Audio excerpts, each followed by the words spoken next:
हरे कृष्णा राधे राधे। आपका स्वागत है आपके अपने चैनल राधा कृष्ण लीला में। आज हम आपको सुनाएंगे मोक्षदा एकादशी व्रत की कथा।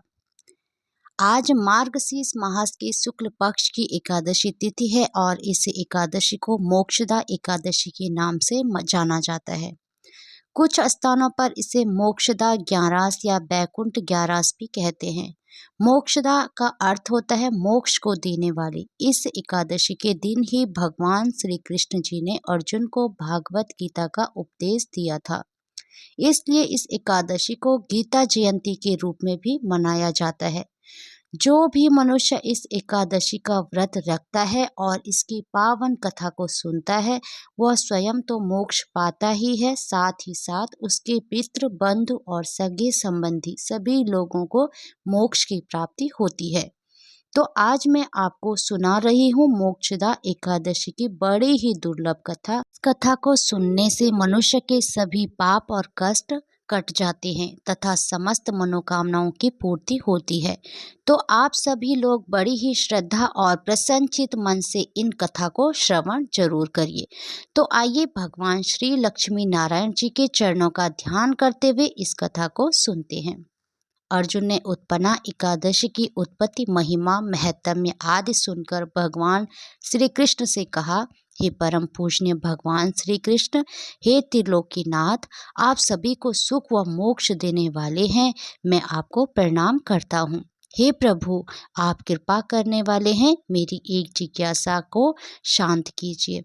अर्जुन की बातें सुनने के बाद भगवान श्री कृष्ण ने कहा, हे अर्जुन, जो कुछ भी जानना चाहते हो निर्भय होकर कहो, मैं अवश्य ही तुम्हारी जिज्ञासा को शांत करूंगा।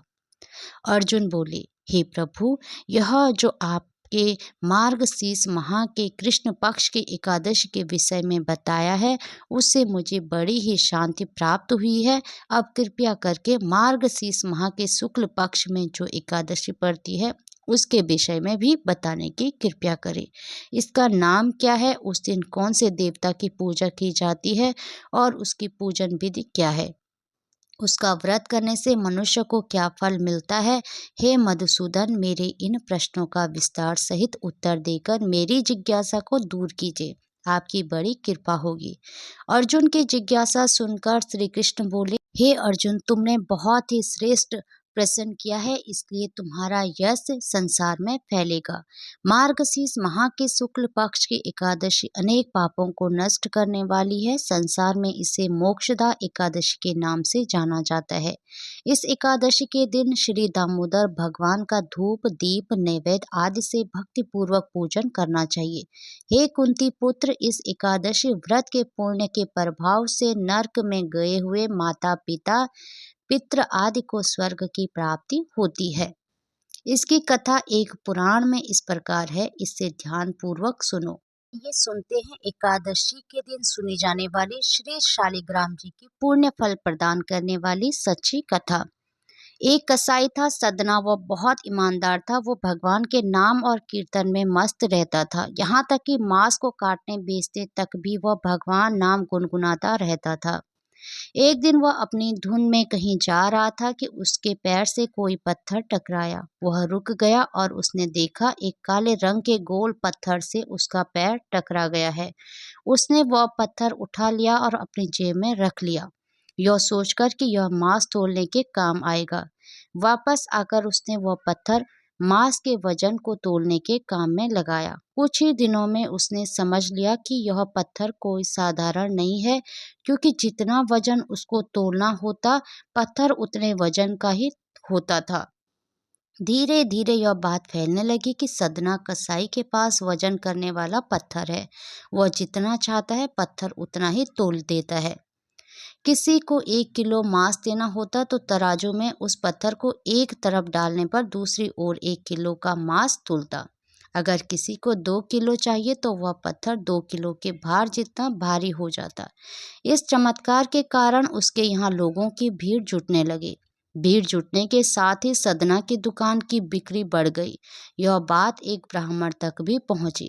हालांकि वह ऐसी अशुद्ध जगह पर नहीं जाना चाहते थे जहाँ मांस कटता हो या बिकता हो, किंतु चमत्कारी पत्थर को देखने की उत्सुकता उसे सदना की दुकान तक खींच लाई।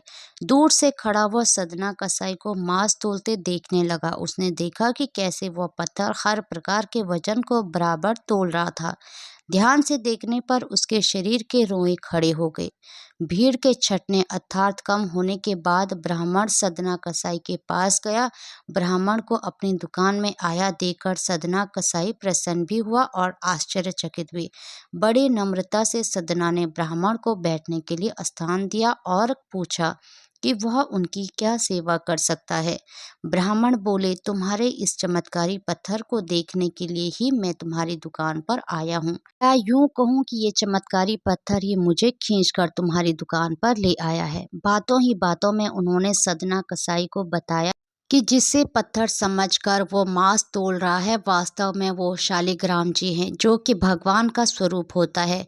शालिग्राम जी को इस तरह गले कटे मांस के बीच में रखना व उनसे मांस तोलना बहुत बड़ा पाप है। सदना बड़ी ही सरल प्रवृत्ति का भक्त था। ब्राह्मण की बात सुनकर उसे लगा कि अनजाने में मैं तो बहुत बड़ा पाप कर रहा हूँ। अनुन्य विनय करके सदना ने वह शालिग्राम उन ब्राह्मण को दे दिया और कहा कि आप तो ब्राह्मण हैं, इसलिए आप ही इनकी सेवा परिचर्या करके इन्हें प्रसन्न करें। मेरे योग्य कुछ सेवा हो तो मुझे अवश्य बताइए। ब्राह्मण शालिग्राम शिला को बहुत सम्मान से घर ले गए। घर आकर उन्होंने श्री शालिग्राम को स्नान करवाया, पंचामृत से अभिषेक किया व पूजा अर्चना आरंभ कर दी। कुछ ही दिन बीते थे कि उन ब्राह्मण के स्वप्न में श्री शालिग्राम जी आए और कहने लगे कि हे ब्राह्मण, मैं तुम्हारी सेवाओं से प्रसन्न हूँ, किंतु तुम मुझे उसी कसाई के पास छोड़ आओ। स्वप्न में ही ब्राह्मण ने कारण पूछा तो उत्तर मिला कि तुम मेरी अर्चना पूजा करते हो, मुझे अच्छा लगता है, परंतु जो भक्त मेरे नाम का गुणगान कीर्तन करते रहते हैं, उनको मैं अपने आप को भी बेच देता हूँ। सदना तुम्हारी तरह मेरी सेवा नहीं करता है, परंतु वह हर समय मेरा नाम गुनगुनाता रहता है, जो कि मुझे बहुत अच्छा लगता है। इसलिए तो मैं उसके पास गया था। ब्राह्मण अगले दिन ही सदना कसाई के पास गया और उनको प्रणाम करके सारी बात बताई। तत्पश्चात श्री शालिग्राम जी को उन्हें सौंप दिया। ब्राह्मण की बात सुनकर सदना कसाई की आंखों में आंसू आ गए। मन ही मन उन्होंने मांस बेचने और खरीदने के कार्य को तिलांजलि देने की सोची और निश्चय किया कि यदि मेरे ठाकुर को कीर्तन पसंद है तो मैं अधिक से अधिक समय नाम कीर्तन ही करूँगा। बोलिए श्री शालिग्राम भगवान की जय। हरे कृष्णा, राधे राधे। भगवान श्री हरि विष्णु और माता लक्ष्मी की कृपा आप सभी भक्तों पर हमेशा बनी रहे। जय श्री राधे।